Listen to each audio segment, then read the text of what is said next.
Yo, what is good, YouTube? What is good, PlayStation Nation? It is your boy Persona of Gaming with Persona, host of When Persona Speaks, host of When Persona Interviews, and co-host to What's Up PlayStation Podcast. And I'm back with another dope interview that I'm really excited about. This one, like last week with Kid Smooth, and that was just great. That was really great. You guys showed out. That was really great, really entertaining. This week I got some really dope guests, and this Tuesday I have another amazing guest with me. I've got the one, the only, the host of Press Start Podcast, KOFI himself. KOFI, please introduce yourself to the people, and just tell them a little bit about yourself. What's up? What's up? Thanks for having me on. I know me and the PlayStation Nation go way back. You know what I mean? We Oh go through yes, our ups and downs, but we're going to talk about a lot of things today. Thank you. I haven't done an interview before, so I'm definitely intrigued in how this is going to turn out. definitely. And yeah, so thanks for having me on, and let's get to it. Definitely. So guys and girls in the chat, before we start, if you guys have any questions that you want me to ask Kofi, definitely write them out in the chat. And if we have time, I'll definitely get to some of the questions. All I ask, and you guys already know, I always say this: be nice, be respectful, and things like that. All right, that's all I ask. With that being said, let's jump straight into it. So Kofi, I want to start. I want to start with your YouTube history. Kind of tell us about how you got to YouTube. What were your inspirations? Where did it all start? Like, what really got you into this content creation space that you're in now? I've always had like a love for games and passions throughout my entire like life, right? Mm-hmm. And I think it was just, I was just watching content creators, and I felt like I wanted to share, my passion, my love for games too. So it always just started off as always, and it still is just a hobby to me. So I don't know. One day I just decided that like I'm gonna give it a go, and I'm gonna put up a video and see what it does, And I made my very first video was about Drive Club. It was Really? about Drive Club and something like that. Yeah. Oh So wow. So you started content creation at the beginning of this generation. yeah, I'll say 2014. I want to Okay. say 2014 when I started, or 2015, around there. I think 2014 actually is correct. Okay, that's what's up. That's what's up. So then, kind of walk us through the creation of Press Start Podcast, because you got like you have a very successful podcast. You get a lot of viewers. Very dope following, things like that. And you got some real cool people on there as well. How did that come about, and where was the inspiration for that come from? All right, so Press Start Podcast. I think I want to say I started Press Start Podcast in 2016. Okay. I want to say that. I think that's correct. And I've been on YouTube for maybe a year and some change, I would say. So at that point, let's say I build up a name a little bit in the crumb side of YouTube. Let's just, for better terms, Mm-hmm. you know what I mean? I Mm-hmm. built up a little bit of a name. I was already doing like my own thing. I appeared on a couple of podcasts, as people who usually I hang around with. I hang around with BG, Mm-hmm. like I was around that crowd and stuff like that, Mm-hmm. and we were all cool. So I had an idea to do a podcast. Then I hit up J Main. See, this is when I was just early on Twitter, and J Main was like one of my first followers. I think he watched my Until Dawn review, right? And Mm-hmm. he's like, "Yo, what is this goofy talking about? Until Dawn is heat." And I wasn't a fan of Until Dawn, Okay. right? So Okay. that's how we linked up. Then he was just mad cool and genuine to me, like a genuine person to me. So I hit him up. I'm like, yo, I'm thinking about doing a podcast, and like you're mad cool, like I want you to be a part of it, right? So that's how me and Jay Main started off. And I always rocked with Jack Move, man. Very, very funny individual. Yes. So I hit up Jack Move, and I told him, I want to do a podcast. Do you want to be a part of it? And Jack was rocking with me at that point too, and he's like, yeah. And plus our podcast really didn't have like a super set amount of like it didn't have like a set amount of panel members at that time. Mm. Like it was just kind of like people come as they go, right? Like right now, Jamie and Jack wasn't really locked in like that. If they really wanted to not be on the podcast or not show up, they could at Okay. that point. You know, I didn't really make it official. Like, Mm. okay, you guys are panel members, and I started off bi-weekly. Mm. If I don't know if anyone Yeah. watched me, I Yeah. started off bi-weekly. I didn't do a weekly podcast. I did it every 2 weeks, and starting off like I know a lot of people start podcasts and it doesn't really grow for them too much, or it's just a longer process. Right from the jump, I seen that for at that point in my channel, I don't even think I had 5,000 subscribers. I was doing pretty decent views, Mm. right? I was Mm. doing pretty decent views, so we did that for quite a while. Then fast forward later down the line, we turned it into a weekly podcast. Mm. Then I felt like I wanted to grab two other panel members, and that's where I was really messing with Erica. I thought her takes were really good, and I thought she would make a really good dynamic to the podcast. So I hit her up and I asked her if she wanted to be a part of Press Start Podcast, and she accepted.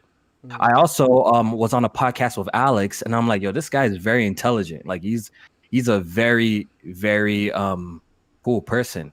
And I also asked him like, yo, do you want to be part of Press Start Podcast as well? And that's how we got, and of course I had Jay Main and Jack, who's been on like every single episode. They just continued with me and they wanted to stick through it. So that's how we got our 5 in the beginning. And Did you know, like, so outside of Jack, so the person that you really only knew starting it up, it was only Jack Move, or did you know Jack Move and J Main prior to starting the podcast? Like, so prior to starting the podcast, I knew Jack Move and Jay Main. Okay, so Prior to Erica starting the podcast. and Alex were people that you kind of just you saw their content, saw their Yeah, thoughts, and I was like what they did. Okay. Yeah. Okay. Yeah. So yeah, like I remember when you first started, and then I seen the growth. I remember when you started the Patreon, and you guys were doing off the record, and you guys were doing the Patreon, and you guys were really tight knit. Like one thing I can really appreciate about you guys is you're very focused, where you're consistent. You do things like you get like your 24-hour streams where you guys have a schedule where J-Man is gonna be streamed from this time and this time, those things. Yeah. So when Press Start started to grow, right? Obviously, I'm assuming the idea of making it into a brand, so to speak, that's when those conversations started coming about, right? Once you started seeing the numbers and things like that, yeah. As for the Patreon thing, I never, it was never really in the plans for me to do it. Like if you ask Jamie and Jack, I've always like been against the idea. I felt like I was always focused on, building up the viewership. I felt like all of that other stuff would fall into place. I was really not the money person. Okay. Too. Like, like I was never really on that time. Mm-hmm. But it's just I got just so much overwhelming support from people saying that like, yo, just do it, just go ahead and do it. And I've seen, other people go that route and maybe, the focus changes a little bit. Mm-hmm. You know what I mean? They open this up and everything becomes about the cash. And I'm kind of scared that my people we're gonna like fall into something like that. Mm-hmm. But I should have known better at the time too, because I really like trust my guys, and I know they're in it because they definitely enjoy it too, as well as I feel like what we get in terms of support is just just the icing on the cake. Yeah. But yeah, so after like mad convincing, I decided to open up, and it did very well, and I was surprised. Even till this day, I'm still surprised on how much support that we get when it comes to that. Yeah, you guys are getting a lot of support, which is, like I said, it's always great to see people grow and see people, get their flowers, so to speak, right? So in terms of Press Start podcast, right? Is it an LLC or no? Is it just straight up podcast? No. No, I haven't signed up for businesses or none of that. Someone probably could, take that and do all of that if they wanted to. No copyright. So, you ain't got no copyrights or nothing on this shit. No copyright. KOFI. Hey man, so all of a sudden, if you see us a different name, man, you already know the vibe. Someone robbed our shit, man. Listen, you definitely need. I'll say this: you definitely turn that into an LLC because you got the content, you definitely got the support and the numbers. So Yeah, definitely make that an LLC.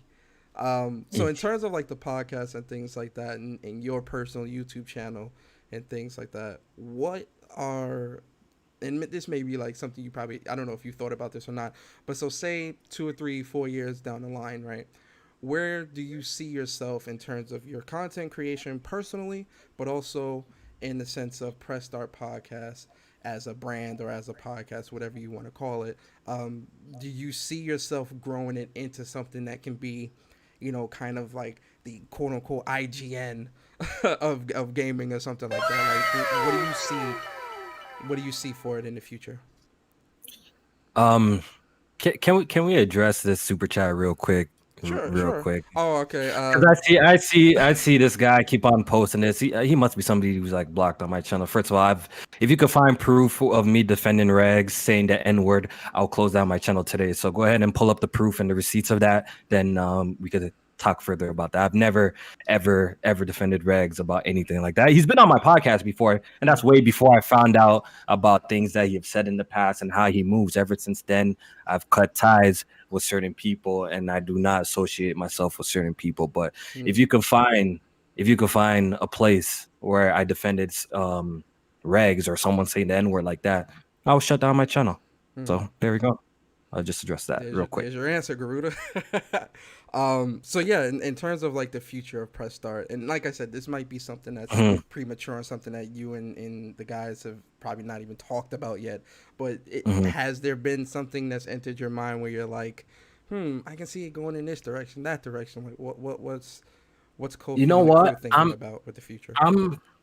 I'm it's really baby steps. Like not some people have overnight success, Mm-hmm. right? Some others got to really grind and put in the work to achieve their goals. For me, when it comes to Press Art Podcast, like I'm in a good space where it's at, but of course I would love to grow. If we can, I just want to, build up to the point where we're consistently, you know, I think what would make me happy, man. I think if we consistently got like at least like 10K views or had that kind of viewership, I think that I would be even satisfied with that. You know what I mean? So, as for where I want to see it, just hopefully more growth. I just want to see more growth in the channel. I want to see more people watching live. It's always great, and yeah, that's all I really care for, and just to see the growth from the podcast help out Mm, my people too. yeah, You yeah. know what I mean? In I want to see turn, that. and this is I don't know if you know, but I had Jack move on a couple weeks ago, and I asked him the same question. So I'm gonna ask you, um, do you ever feel, and this could be with the podcast or this could be Mhm. with your personal channel? Do you ever feel fatigued? Do you ever get fatigued where you're like, oh no, I gotta do another? Like, do you ever get tired of doing it, or does it ever become something where I don't want to say it feels like a chore, but do you ever get that fatigue or that slowdown where you're like, okay, I have to figure out how to remotivate myself, right? And if Uh, you do, mhm. what would be that motivating factor? I think everybody gets tired. If you do something for like a really long time, you need breaks. Yeah. Um, so that's exactly what I do. I used to pump out a lot of content. Earlier when I started YouTube. Nowadays, if you see me, I do a podcast, I do my Mm-hmm. off the record. Mm-hmm. Every once in a while, when I have the opportunity to make a video, I put up a video. I would love to do more, but the problem is just time. Like, YouTube is not my full time job or Job. what I Yeah. do full time. I have other things I have to worry about. I have to take care of bills. I go to work Yeah. and I work long shifts, right? Yeah. So Yeah. whenever I have the time to put up the content, I try my best. But yeah, like as for days that I feel like, oh, I don't feel like making something or I'm tired. See, for me, this is the dilemma when I get home. Is either play video games Yeah. or make content. Yeah. Because after Yeah. doing a 12-hour shift or Mm-hmm. 10-hour shift that I usually do, Mm-hmm. I don't really have too many options when I get home. Like right now, right? I come home after I ate, I showered. Now, me and you arranged to do this podcast. Like after this, I'm gonna be tired and I have to wake up at 5 in the morning. So I Yeah. won't have much time to like game. And that's always a dilemma that I go through. And to be honest, gaming always wins. That's why you guys don't see a video on my channel every single day. Like I always choose to play something, then create content. It's just because I just love playing video games, you know. So Yeah, that's yeah. why I've been trying to get into streaming more. So at least when if I'm playing video games, I could just Stream stream and what I'm talk about doing gaming or and whatever, talk right? it at the Yeah, same yeah. time. That's why I'm trying to invest more into streaming. I build a second PC and stuff like that Mm-hmm. because in the end of the day, yo, if is it to making a video or playing a game that I enjoy, I'm gonna end up picking playing the game. Yeah, yeah. I get that a lot. To stay on the topic of gaming, right? How long would you say you've been gaming? You've been gaming, pretty sure, for a very long time. How old are you, by the way, if you don't mind me asking? 27. 27. Okay, okay. So how long 27. have you been gaming? Um, I've been gaming shit, I don't know, maybe 4, 5, 6 around them times. My very first console that I touched was a Sega Genesis. So Okay. from that era, Oh, word. um fortunately I have two older brothers, right, that were also into games at one point in their lives, right? So they asked for a Sega Genesis at one point. So like one of my earliest memories of gaming is actually me playing like Sonic 2 and Mortal Kombat 2 Mm. on the console. Yeah. So because one thing I've noticed about you, like when on social media, is that you're very big into PC gaming, right? So in terms of PC, when did PC gaming, I guess, enter your life where you're like, okay, this is where it's at? Like, when did you have that realization?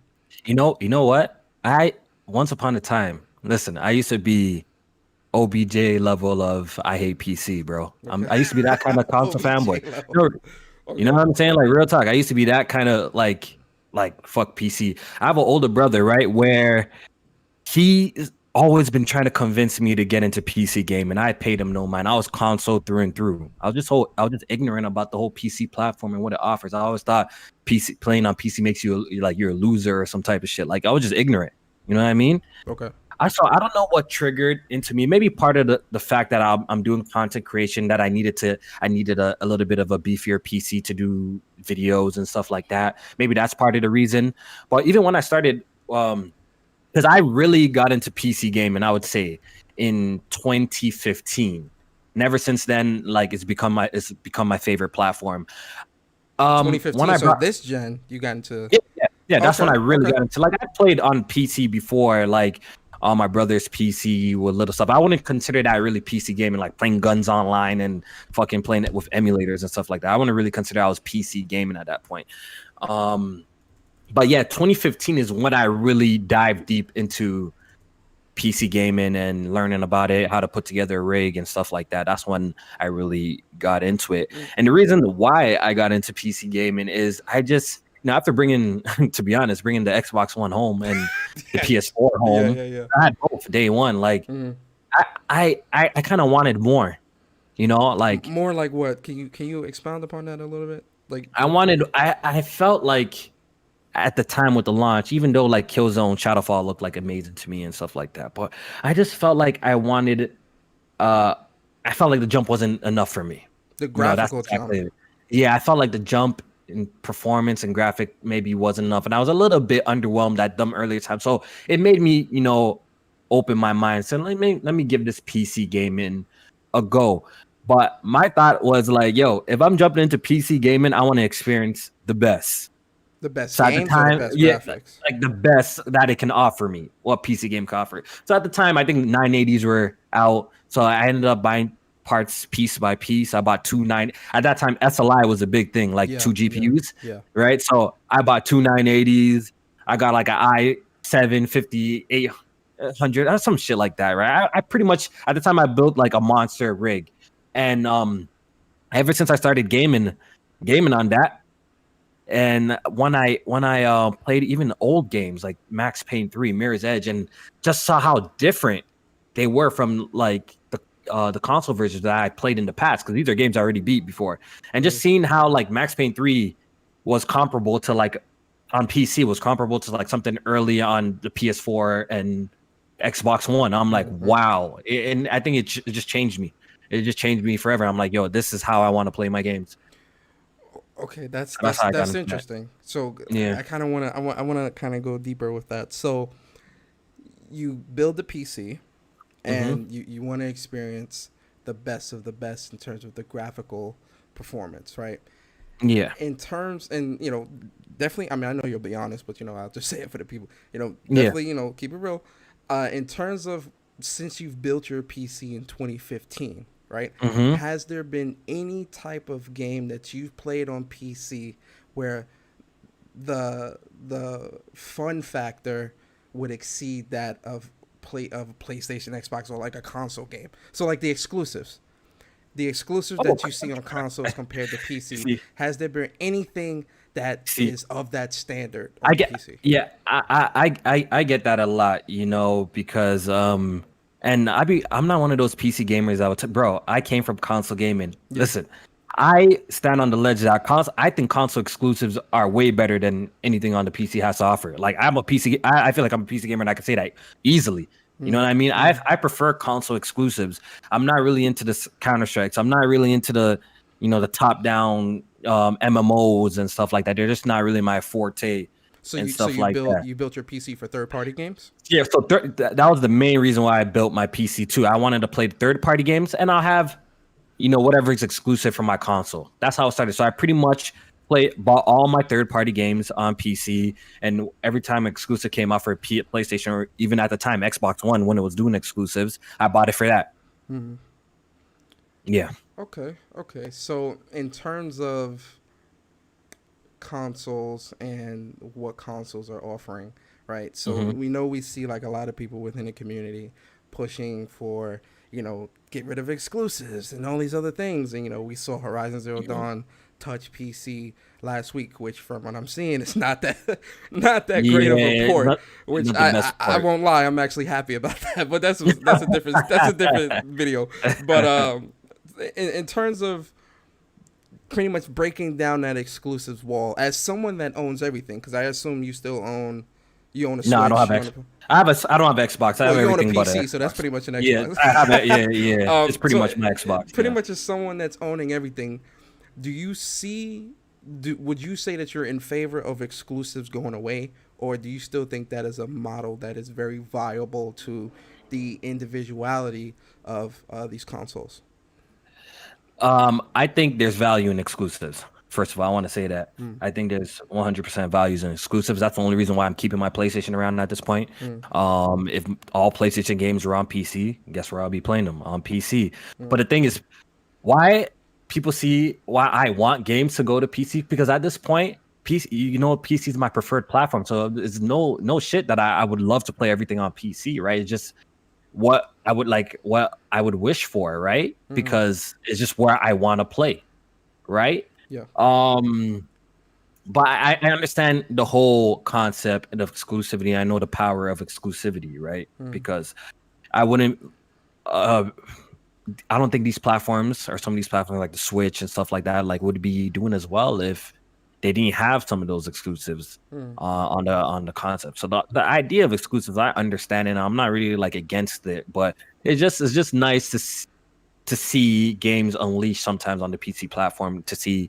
what they can be all about. Like example, Death Stranding, it was a great game on PlayStation. I bought it there first, mm. double dip when it came out to PC, and when it's on PC, it's just nice to see a game like that running at the performance that I would like to play it. So it's just, So let me you know ask what I you a mean? question then. And Mhm, you come from a console space. So I mhm, really want to ask you this because in terms of your preferred platform being PC, mhm. if console games losing their exclusivity and putting them on PC means the death of consoles, is that something that you could co-sign? See, Because PC is your mhm. preferred platform. See, but I don't, that, you see, I don't believe that it would be the death of consoles. That's where I think me and a lot of people's opinions switch up. Mm-hmm. I don't think if all of a sudden all games came to PC, that would be the end of the console, because once upon a time, like I told you the story, I was like that guy who never wanted to touch PC gaming, Mm-hmm. right? Mm-hmm. And I know there's a lot of people out there. Like I think we look at this community and look at this bubble, and we think we generalize and be like, okay, everybody's on this type of time. But no, I think the majority of gamers out there don't even know what's going on to this type of level and degree how we be following this stuff.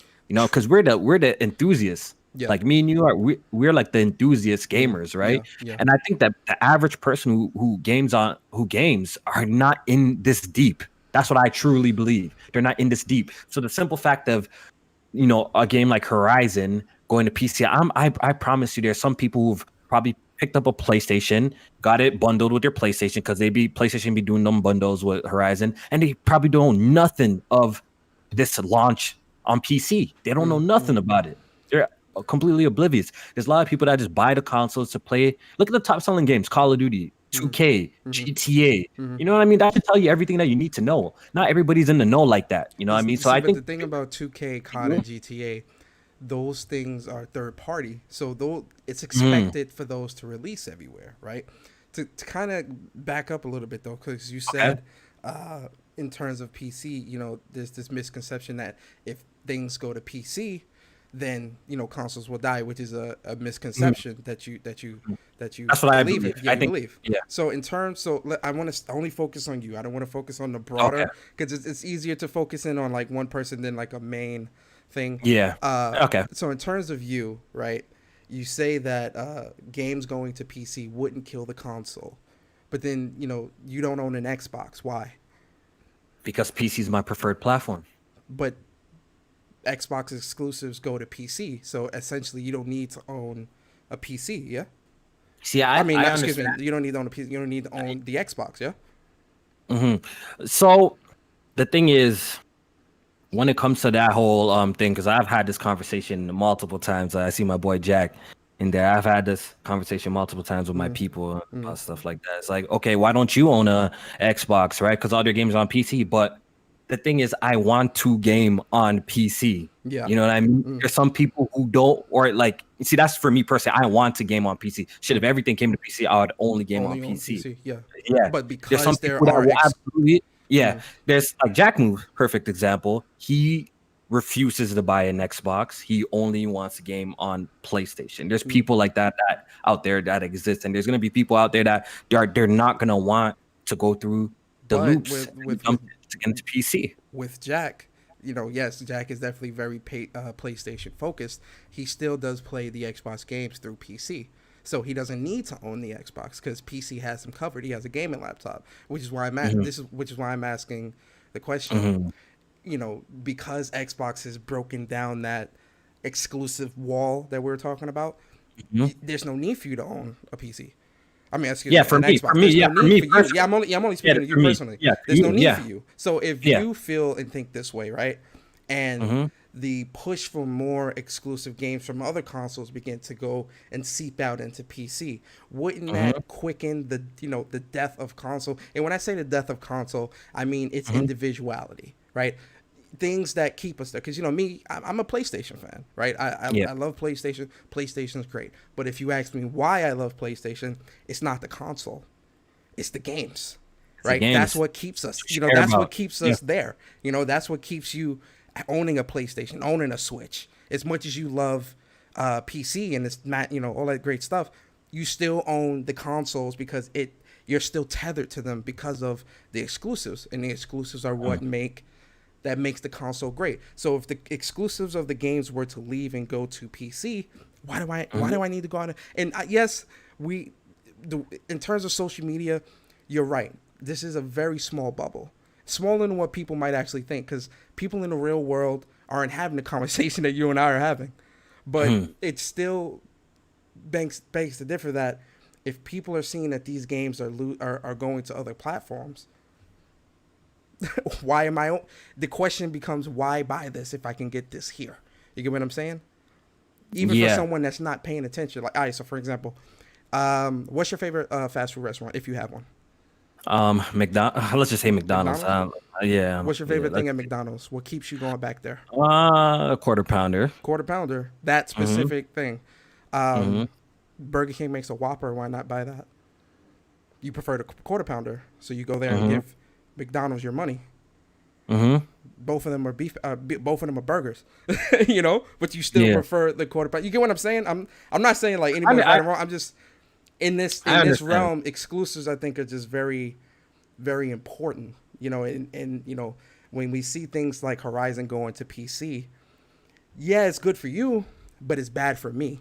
It's Now, bad for. see, that's why I want to understand. So so Horizon coming to PC, how does that change your experience or affect you anyways? It's really, we hear from time and time again that these guys do not make their money off the consoles. I know like the PlayStation community loves to celebrate their 100 million, which is quite an achievement Yeah, and stuff like that. yeah. But we hear time and time, articles after articles, that like these people be making the money off, you know, you in the ecosystem buying the software and stuff like that. So if someone buying, more copies of Horizon, how does that is a detriment to you? That's what I want to know.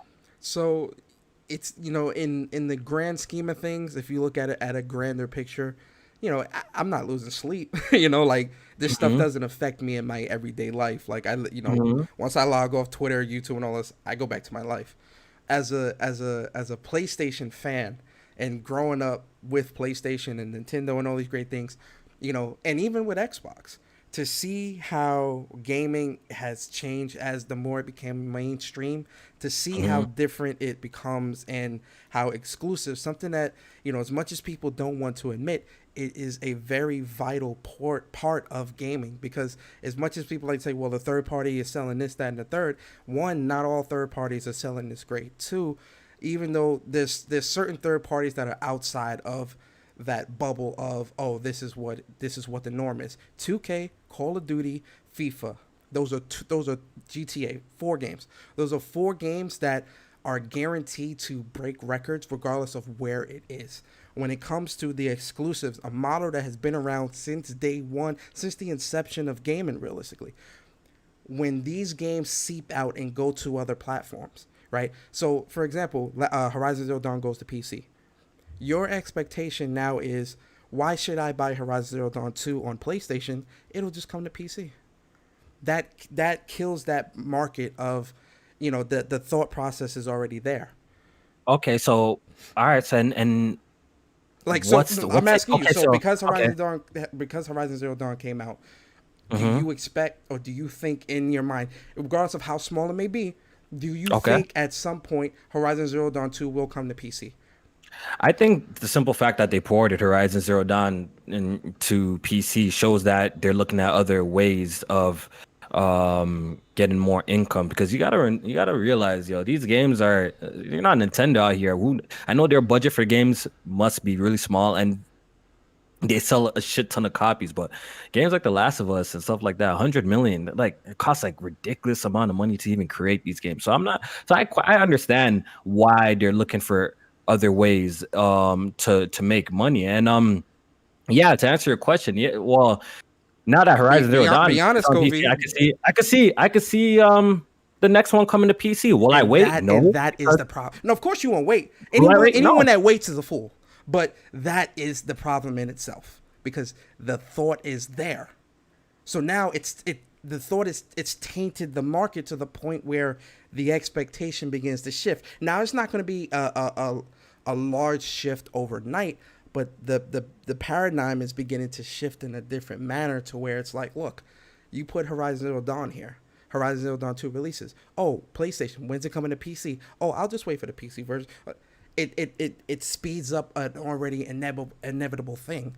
That's So, where so my what's your problem is. fear? Let me ask you a question. What's your fear? You fear that the PlayStation console is gonna go away. That's what your fear is? My fear is that the individuality that consoles provide to a very vast market will diminish with the lack of exclusive games. Okay, so like you mean the identity of your console. But okay, Not so even so no no no what not even just the identity period. You don't own an Xbox. Why is that? Because you can so get their so games on okay. PC. That Hmm. that's that I But why don't. why What why we we see with playing why we playing Microsoft these is, games though? But we're playing to enjoy these games. We're not really playing for the, like, that's what I'm saying. Like, what do you care about more? Do you care about the games, or do you care about the box itself? Because a lot of people, when they make these types of discussions, it seems like they care about more the box itself than the actual games that you're playing though.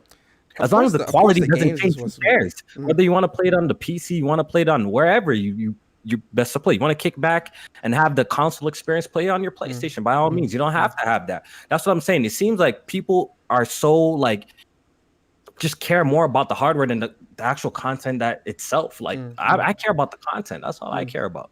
I don't That, really care about, like, right now.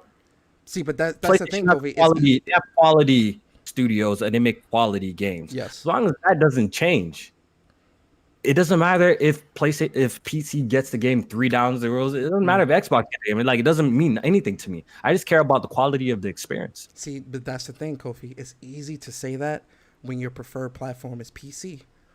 In your and I'm not. This is not me trying to like harken on your thought process. How you feel. You're free to feel how you feel, and I respect how you feel 100%. But this is why it's so easy for you to overlook the rest of it, because in your eyes it's like, well, since my preferred platform is PC, I don't care where the games are. And realistically, yes, it is about the games. The games are listen, I go where the games are, which is why I own a PlayStation, a Switch, and an Xbox. But part of the reason why I own a PlayStation, Switch, and Xbox, it's not so that I can play COD, 2K, and GTA on 3 different consoles. It's because of the exclusives. That's what made me pick up these different consoles. That's why you still own a Switch and a PlayStation. I understand. So, is there an Xbox game that you like? Can you give me an Xbox game that you like? Yeah, Sunset Overdrive. Okay, so I got a question for you. Your preferred platform is PlayStation, right? Yes. All right. So right now, if Sunset Overdrive was announced like to be like a multi-platform, where would you buy the game? Had it been originally announced for multiple The platforms, multi-platform, yeah. I Where would would you have bought buy it on a PlayStation. Okay, so there you go. That's what you see. That's why you're gonna buy the game. My But whole that's point is you're gonna buy the game where you want. Of course, the Anyway, game's going to get so bought. The game would get bought you're gonna regardless. buy But what where I'm you want. saying is that the reason why I own the Xbox is because of that exclusive But deal. why do you? But okay, but if your preferred platform is PlayStation, why you wanting to own the Xbox though? Like, To play their exclusives, to play their games. okay, Because so there's different, because there's certain games that you can't play on certain consoles, and like you said, we don't want to wait. So even if Horizon Zero Dawn 2 does come to PC, maybe a year, 2 years, 3 years later, you still will have to get the PlayStation 5, sorry, the PS5 to play the game, right?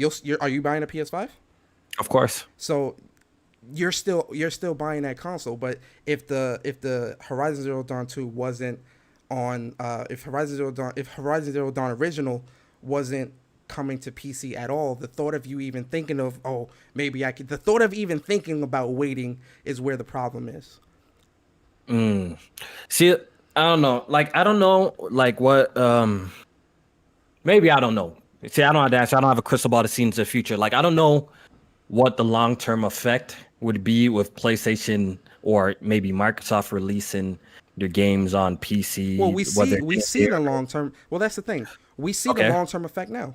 Look at Microsoft. So That is the no. long term You effect. see- I see. I don't agree with that at all because all right. So what's the long term effect? Microsoft's in the state where the games they're kind of pushing games as a service, which is just a whole industry push. If you're asking me, look at the third party. All right. And another thing But see, that's the thing. We can't. I think people would have a point if Microsoft games were flopping before Xbox Play Anywhere existed. But Microsoft's games, they were doing shit from the beginning though. But that's not a good excuse. That's why I want to see why people are using the Xbox One as an example of putting your games to PC.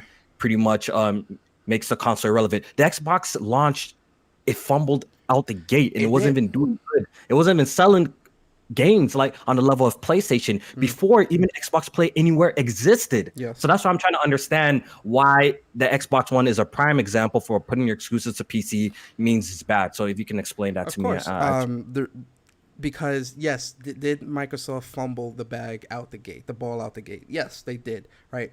Yes, they have been getting a lot of low review scores, Metacritic scores for their games. Prior to but the difference is, it may be a 69, but that's my 69 that you can only get here.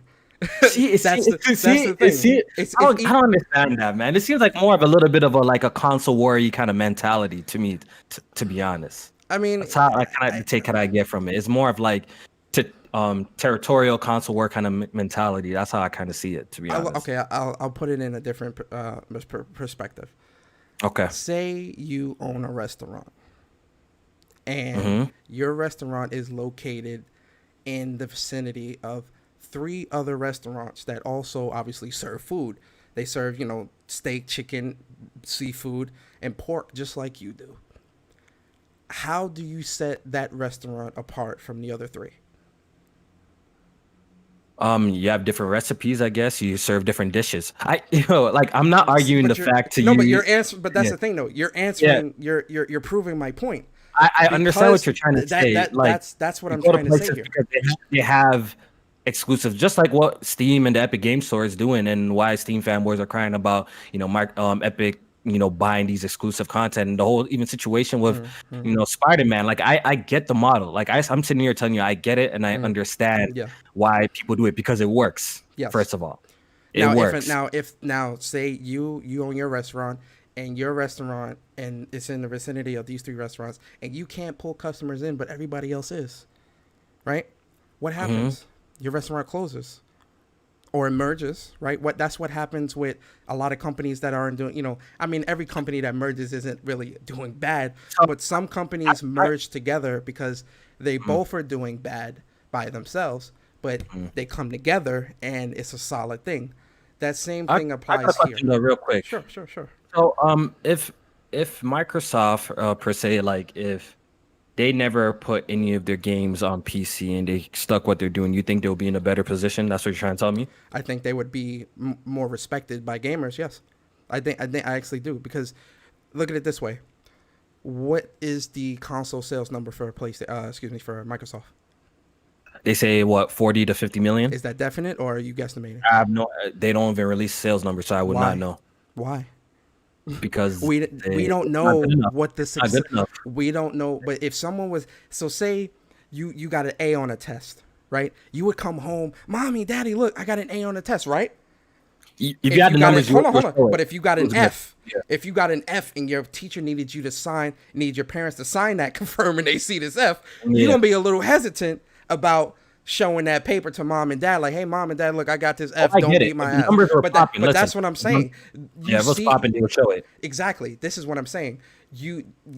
In terms of how Microsoft is moving, it's not in what they're saying. It's in what they're not talking about. It's in what they're not doing. Right. Look at the game showcase that we just saw a couple weeks ago. Does that not cause for some type of concern going into next gen? Are you concerned in any capacity about Microsoft going into next gen? Compare and when you answer this question, I want you to Hmm. look at it from a perspective of look at the track record right now this gen with Hmm. Microsoft, and then going into next generation. Where does your confidence in Xbox lie going into next gen? Going in, okay, right now, I have a lot of questions when it comes to Microsoft, and it's mostly surrounding Game Pass because that's the territory that we it's new and we don't know what does that mean because we know like since this program is games going to be catered to be more of a games as a service? See, is it going to be more microtransactions in games because so that's like a concern of mine. As for them putting themselves into position, I think it's a good that they're finally um building up studios, whether they have purchased them and they're building up. I think that's a good move. They should have done Mm-hmm. this a couple of generations ago Mm-hmm. because PlayStation has always been ahead. That's one thing that people got to realize. PlayStation has always slapped Xbox, period. Mm-hmm. Ever since inception. It came with the PS2, it got destroyed. The Xbox got destroyed. The 360, PlayStation fumbled the bag, so the 360 got a little bit of traction. Mm-hmm. But in just the history just shows PlayStation has always slapped Xbox. It's an international brand. PlayStation does incredibly well in more territories than Xbox, where Xbox is more a US based console. So I don't think we're ever gonna get that Xbox being surpassed PlayStation because I don't think that's ever gonna actually be a thing. It doesn't But mean that Xbox can't be a competent and a good competitor, at least into to some capacity to the PlayStation platform, okay, so right? let's explore that. So Okay. we say that you're saying that they can't ever be surpass PlayStation. Fair enough, but even competing, do you see them in their present tense and moving into the future? Do you see them I think being any what level of competition?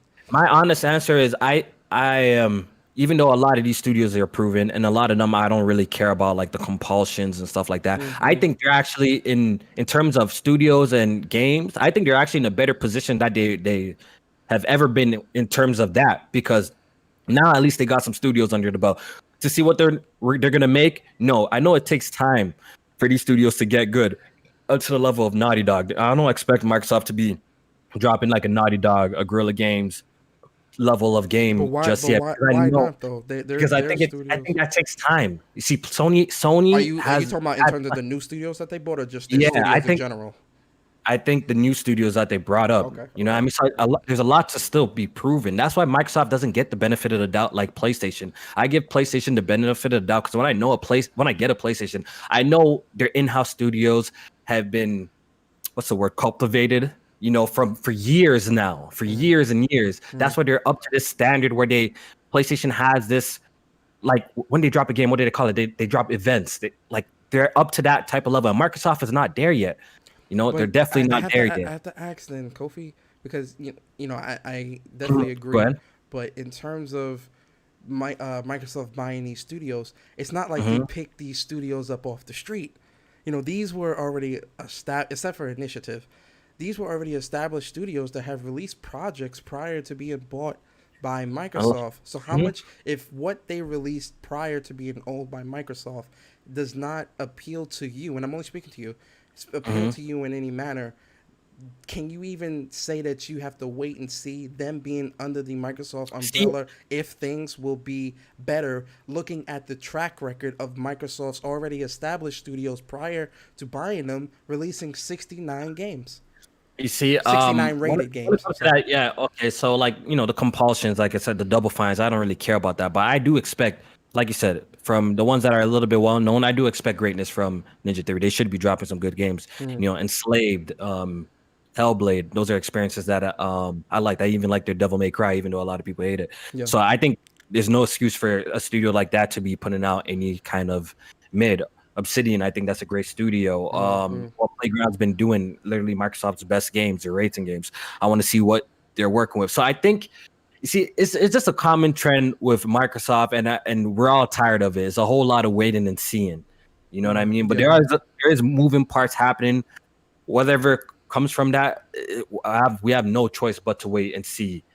You know, you know, the results of Mm. all these things that they're doing. Yeah. But Yeah. but if you're asking me, I think they're in a better position today than in terms of You, like you think where the game Microsoft is in a better position today? today than there was in 2013 in terms of a gaming standpoint. Because in 2013, what studios they had? They had their Turn 10, they had the Coalition and 343. Like they didn't really have shit. You know what I mean? You So know at what? least You know now why? Go ahead. I'm sorry. it's at least now it looks like, you know, there's an effort being put into, you know, cultivating at least a first party talent. So I don't know what to say, but we'll see, bro. Like I don't even Okay. know. Okay. Yeah. I respect that. Okay. To kind of kick the can down the road a little bit, uh, this is definitely something that a lot of my viewers they definitely want to talk about, and you know, I definitely want to hear your perspective on this, right? So, Let's go. 2018 Spider-Man puddles. Let's talk about it. So You first I know, want to. So I guess because you're notorious for getting games like a week or two early, right? Which you know, shout out yeah. to you for that. So you got Spider-Man early, you played it and things like that, and you know you were really pushing. You were pretty All much right. saying that Let puddle. me break Yeah, down the yeah. story. Break it down Let me for break us. down. Yeah, let me break down the story so at least I can say it one time and get it over with. Yeah, All right. sure. Yeah, So yeah. the rumors and the gifs and the screenshots and the side by side comparisons of Spider-Man being quote unquote downgraded was out there before I actually got my copy of the game. Right. Yeah. Um, Spider-Man is a game that I was always looking forward to. Yes. Even throughout when I got an early copy of the game, even though I was, you know, I was, you know, trolling, playing the internet, talking a lot, talking my shit. You know what I mean? Trolling at the time. Mm-hmm. Through all of that, I even made videos saying that, yo, this is actually the best superhero game I've played, best Mm-hmm. Spider-Man game to date. You know what I mean? But okay, so when it comes to that thing, there was conversations about Spider-Man being, you know, quote unquote downgraded. So I played the game because I got it a week early, and I got to that exact section where the room is, and Spider-Man's suit is not shiny no more, and they rearranged like the puddles and stuff like that, right? So I got to that section, and I'm like, oh, indeed, it is different from what we seen in the 2017 trailer. And I made a post about it, a side-by-side comparison, and it went completely viral. So pretty much because my post went super viral, I kind of became like the poster child of that shit. And it is true. It is true. I was definitely pushing that shit. I'm gonna take full accountability. I was definitely pushing that. Oh, the shit looked different, because in my eyes it looked different. But I was definitely in the wrong when it comes to that situation, because Okay, so let me ask you this question then. What go ahead. was when you posted the side by side of that specific section of the game? Okay. Was your intent malicious, or were you just taking a screenshot to say, "Hey guys, look, I'm here, and this is what it looks like"? What was the intent behind that? All the tweets are up. Everything that I'm saying, you could find all the tweets. Yeah. So I put on the side by side, and I'd be troking, I'd be putting the moon face emoji and just talking shit, right? I just be having fun on. That's what I use it for. So I put up the side by side when I actually got to that section of the game to see what's up, because that picture was already going around. Yeah. But I put out the side by side. I'm like, oh, it is indeed different. It's different. But see, where I went wrong was calling it a downgrade and using the term downgrade, where I should have been using the term, which I later learned, an artistic change. Yes, Spider-Man's suit, they changed it from like a little well, I don't know what they Digital Foundry explained it. They changed it from a little shiny suit into a little more matte suit. The puddles, was removed for that section of the game. So to me personally, when I got there, when I look at two pictures, I'm like, I think the other one looks better than what we got.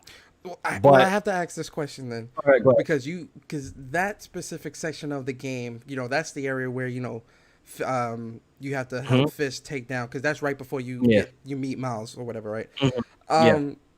There was a good portion of the game played prior to that, right? So when you were swinging around the city, fighting different enemies, doing different battles and things like that, did you notice any type of puddle downgrade or anything downgraded? People made it. No, I'm not trying to accuse. I'm only asking.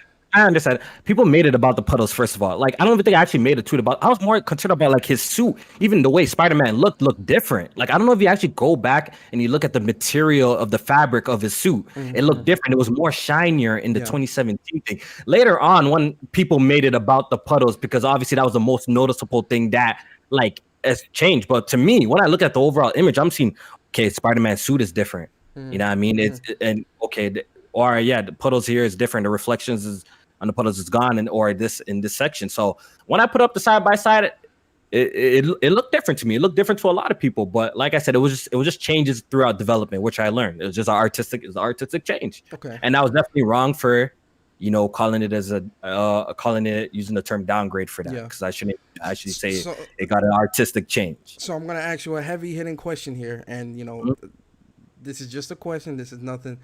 Would you say that? Okay, do you feel that a lot of the backlash and outrage and really hate that Insomniac was receiving prior to the game releasing, with the whole Puddlegate and things like that, do you think that your side-by-side screenshot attributed and pushed a lot of the community to be in that hateful manner? Do you feel responsible, not completely, but do you feel responsible to some degree for that, for the hate that they got? Because I remember seeing your tweet on Inside Gaming. I saw it on IGN. I saw it on all these different gaming journalist sites where they were pushing this narrative like, oh, someone got the game early, and, this is what it was. And this is exactly what it was, which ensued a lot of that hate and fake and outrage that Insomniac received. Where to the point where that Insomniac's Twitter was in fanboy comments, community manager in fanboy tweets, defending and trying to explain that this is not what it is. Do you feel responsible to any degree? I know I contributed to it for sure, but like I said, them conversations were happening before I actually got the copy of the game and put up screenshots. But like I said, my shit went viral, right? Because I got clean images. I had the game. So my images were mad clean. I had direct feed screenshots of that section of the game. And do I feel like I played a part? Of course I played a part. I know much. following that I got after that too, that whole debacle, like mad people following me, this, that. I got hit up by all sorts of shit. So do I feel like I played a part in all that incidents? Yeah.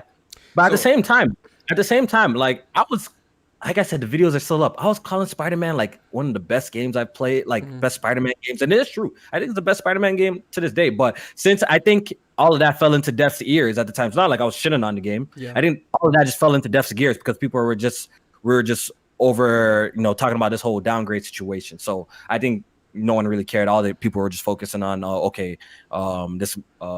this man said it was downgraded or it said it looked different, which I was definitely in the wrong for that situation. It was an artistic change, which I later learned around, and that's why I don't really be nowadays. I really don't even be like posting too looking much. into that. Yeah, I just don't even be looking like that. Yeah, I just call everything an artistic change now, for the better or for the worse. If it's an artistic change to make something look worse, hey, it's just artistic change, yo. So. Yeah. So so looking back now, right? Because it's been what, 2 years now. Looking back now, if there's any, would you change anything about what you did handling in that situation? Would I change? To be honest, like at one point, like I was in the midst of it, when you have like, actually, I think it was a good lesson I actually learned. To be honest, I think it really taught me how to, because I got a glimpse of how it is to get a lot of hate, on the internet, right? Or Oh, so you would get like hate messages and all that stuff. Prior to this, I probably wasn't getting. I wasn't getting no hate like that. I was in good standing with pretty much everybody. But I think it was actually a good lesson for me because it learned me how to work the internet and learn how the internet really be working. You know what I mean? Can you go deeper into that? So, like, the lesson that you learned with that situation, what do you do and not do now, or what do you do? Yeah, it learned me how to move, and it learned me how to detach when I need to detach, and not really take what these guys be saying like to affect me personally. Because at some point, like when you're new here or a thing, you could be having 500 likes on your video, 100 comments of positive shit. That one or two negative shit, like that you read, kind of just affect you sometimes. But over the years, I've been working on it, and especially with that situation that happened, I think it built more character for me in terms of how to handle situations like that, and in moving forward, and how to deal with that, and if I have to detach or just shut off the thing, because social media could just be shut off. Yeah, it could just be shut off. So it is what it is. And if you dish it, and there's one thing, if you dish it, you have to be able to take it too, as well. And also, you can't let it consume you. You gotta you dish it, you have to be able to take it. So yeah, I took it. I took the bullets, and that's the only thing that people be saying got on me. It comes to down when we're having a debate, just throwing the puddles, then you got him. You know what I mean? Like, right? So, it's okay. So it's a little chink in the armor, yo. So it's okay. I'm not. So I have to ask a question, because I'm going to assume, and tell me if I'm wrong, and if I am, point out who. I'm going to assume that a lot of the hate that you received were from PlayStation fans. Before, what's funny to this? Oh man, PlayStation mans loved me because look, I reviewed earlier at that time. I used to review shit ton of games, and I feel like I speak my truth. I tell how I feel. I honestly feel about things, right? Yeah. And prior to this, the PlayStation mans, oh man, they used to love me off, right? Yeah. Only after this whole puddle thing is when I started to get a little bit of clap back from PlayStation guys and stuff like that, because it was very funny actually. But most of the backlash was from PlayStation, and of course it would be, right? Because it's their exclusive. You guys already know how the PlayStation community are. Now hold on, let me stop you there. Let me stop you right there. First parties. In terms, do you think that the PlayStation community was mad at that you received that hate from the PlayStation community about Spider-Man because it's exclusive to PlayStation, or because you were talking shit about a game that they just really were passionate about playing? I don't think I would nearly, if it was The Witcher 3, which it also got some artistic changes. If you look at past trailers, do you think it would have made a big deal? It wouldn't have made no noise. Wouldn't have made no big deal at all. So I don't think done nothing. I So the think fact that it's exclusive to community, PlayStation is why you yeah, think people were community, outraged. online, yeah, the online community. First of all, let me just say this: the online community Yeah. is really, In when it comes to, online, you mean social media?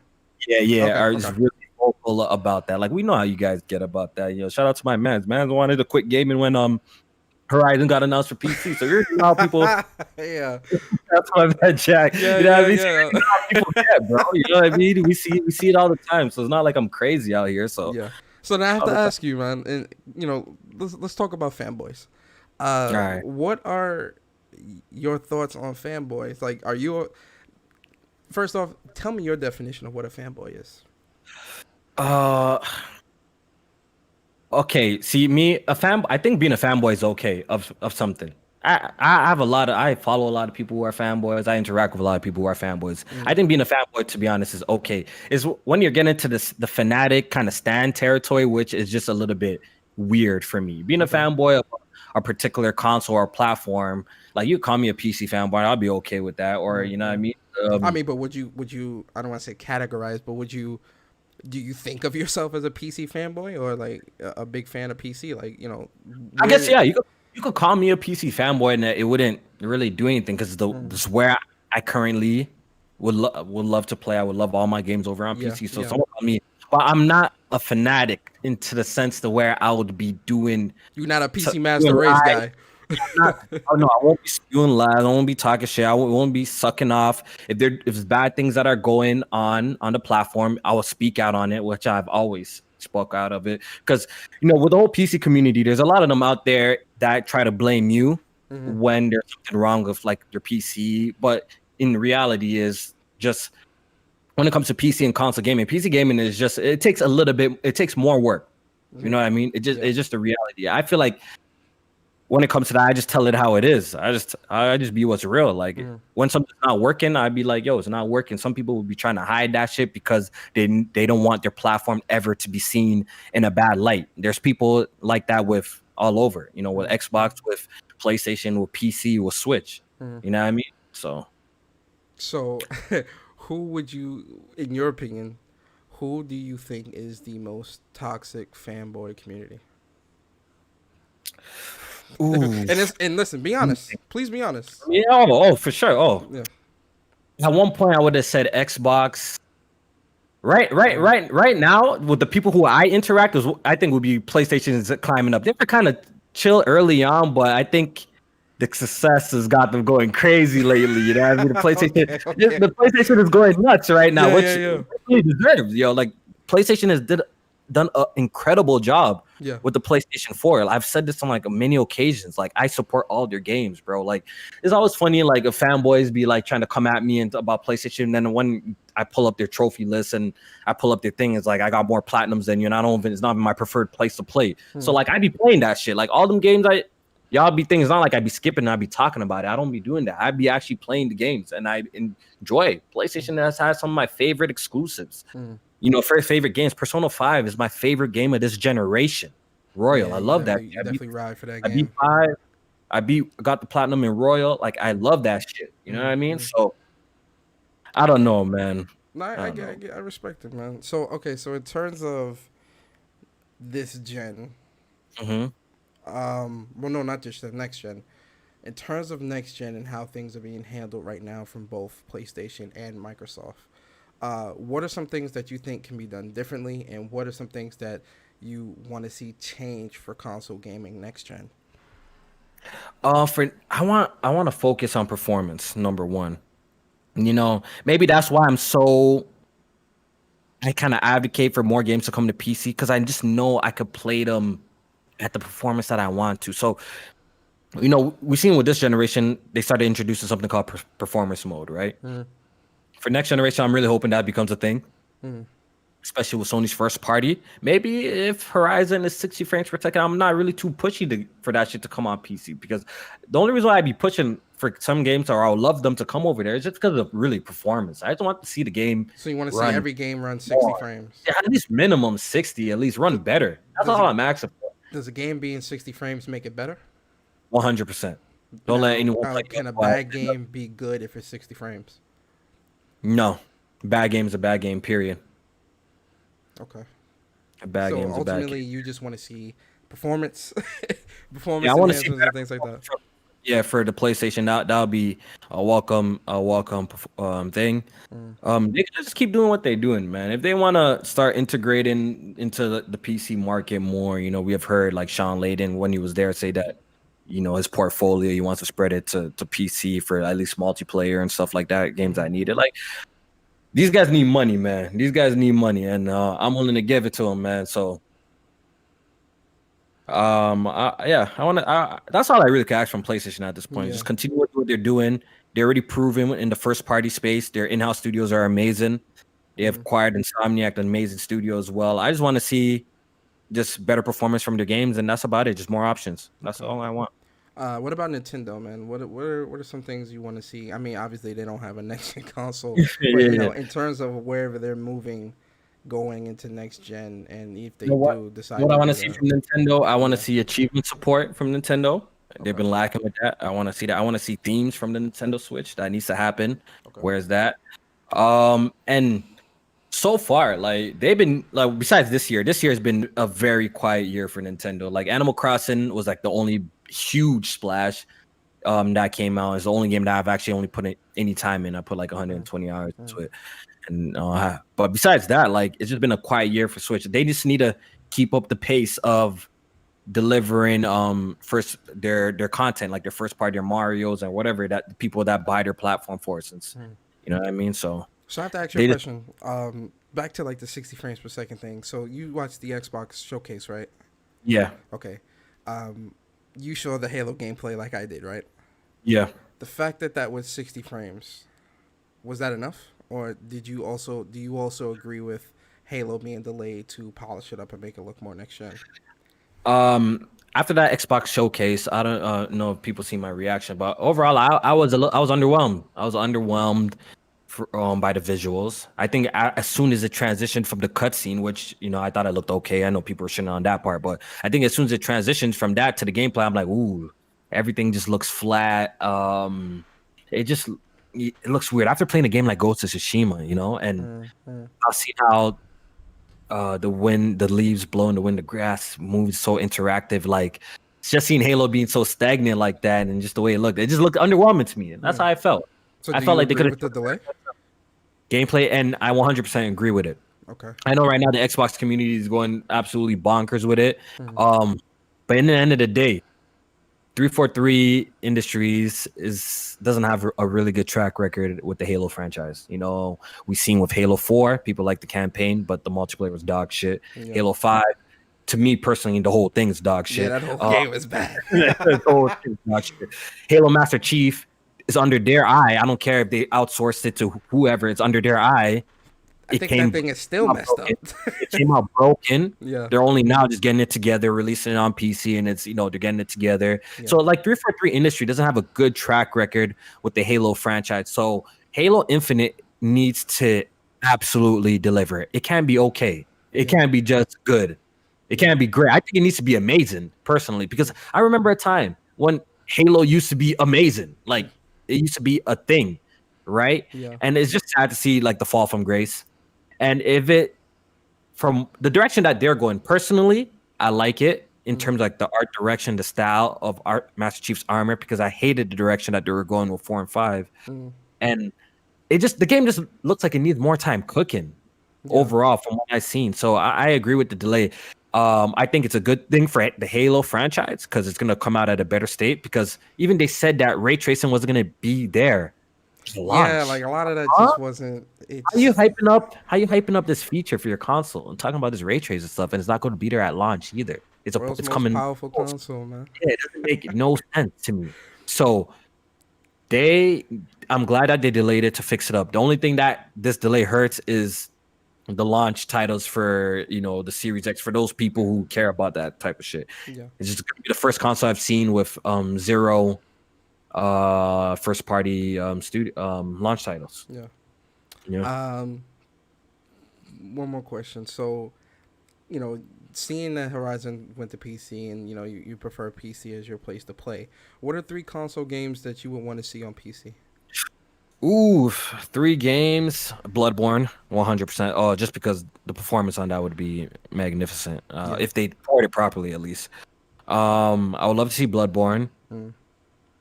I would like to see like Uncharted Collection, to be honest. I want to see that, or Uncharted 4 at least. I think that would be really nice. Okay. Um, I'm just speaking on the PlayStation side so far. What else would I like to see, man? What else would I like to see? God of War. I think God Okay. of War would be a Okay. nice showcase. Yeah, that would probably be my three that I would like to see. Okay. Okay. Uh, so the last question, then we can get out of here. What is something that you would say to the place? What are some things that you would say to the PlayStation community? PlayStation community. Yeah, like to its fans and things like that. What are some things you would that you would tell the PlayStation community, good or Um, bad? Like just how they act, things like whatever you feel. Like I what like feel for the PlayStation community is I see a lot of them. I know a lot of it is jokes by certain people, but I see some people are super involved. I think you guys shouldn't want um Microsoft to fail as much because mm-hmm, it's not really good for you guys. You got PlayStation needs a competitor to be pushing them to be continuing the great games that they're doing. If there's no real competition, they're gonna be complacent.